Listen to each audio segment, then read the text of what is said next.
Assalamu alaikum warahmatullahi wabarakatuh. Naitwa Tabia Maulid Mwita, Waziri wa Habari, Vijana, Utamaduni na Michezo kutoka Serikali ya Mapinduzi Zanzibar.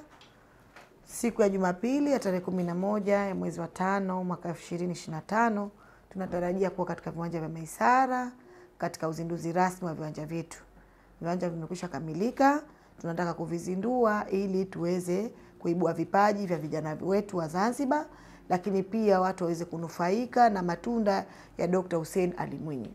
Sambamba na hilo, mgeni rasmi wa shughuli yetu atakuwa Mheshimiwa Rais wa Zanzibar na Mwenyekiti wa Baraza la Mapinduzi, Dr. Hussein Ali Mwinyi.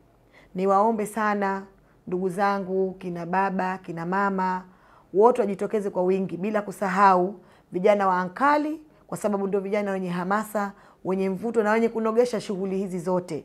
Niwaombe tuje pale, tuje tumuunge mkono Mheshimiwa Rais, muje muyaone maajabu ya awamu ya 8 ya viwanja vipya na vya kisasa vyenye viwango vyote vya kimataifa vya Maisara Complex. Tuje tuzindue kwa pamoja, tushereke kwa pamoja. Katika ufunguzi wetu wa Maisara Complex tutakuwa na mechi ya kirafiki, mechi kabisa yenye heshima na hadhi na hamasa kubwa katika visiwa hivi vya Zanzibar, ambapo Miembeni City pamoja na Ram Squad watakutana kukichapa pale uwanja wa Maisara. Bila kusahau katika eneo la burudani tutakuwa na burudani mbalimbali za asili, michezo ya watoto, bila kumsahau msanii wetu upendwa mwenye kujua vinanda na hadhi ya Kizanzibari, ndugu yetu Mbosso atakuwepo pale kutumbuiza katika New Maisara Complex.